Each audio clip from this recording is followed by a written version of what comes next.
Addis Ababa nuun jechuu dhiisii Finfinne jedhi of shakalchiisii.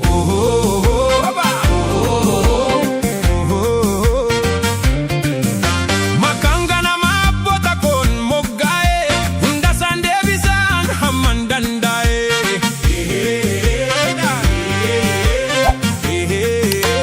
Finfinneen kan guddicha ganfa Afrikaa kan Oromoo ta'u addunyaatu beeka. Sirnichi kaleessa Oromoo dararee isa afaan tokkoo fi alaabaa tokkoon Finfinneetti of ijaare.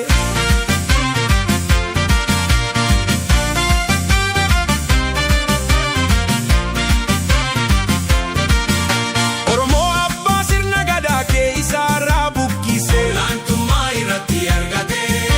Abbaa biyyaa of fakkeesse. Iddoo ati haragamu dhaabbatte abboota kootu kotataa ture. Iddoon ati hara warshaa dhaabbatte kan guraaraa lataa ture.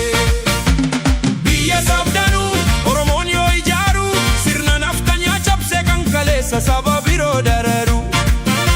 Itoophiyaa wineeti isa kamtuu diibame. Olaantummaa sabdanuutu haranuuf uumame.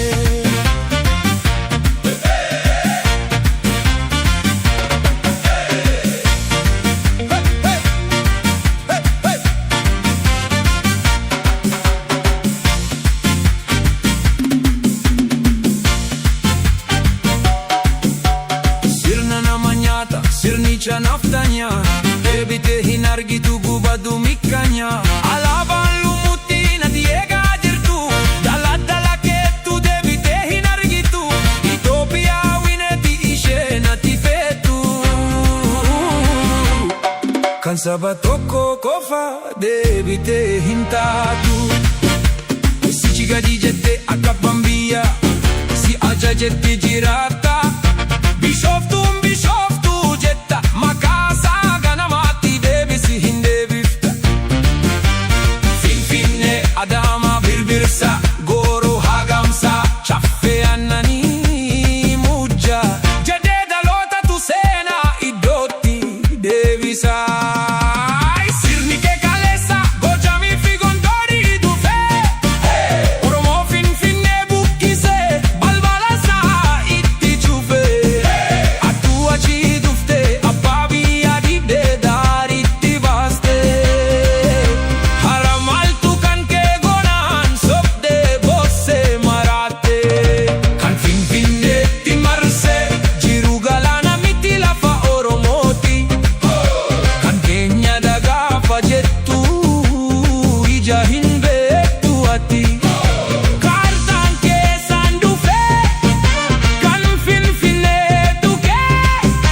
Abjuu hiika hin qabne maaltu sammuu keetti naqee.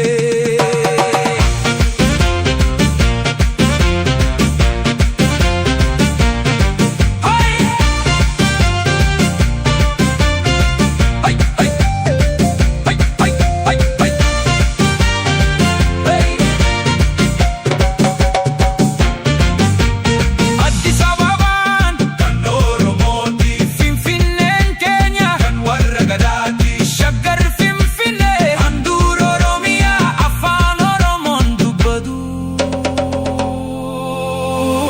Isatu si faaya.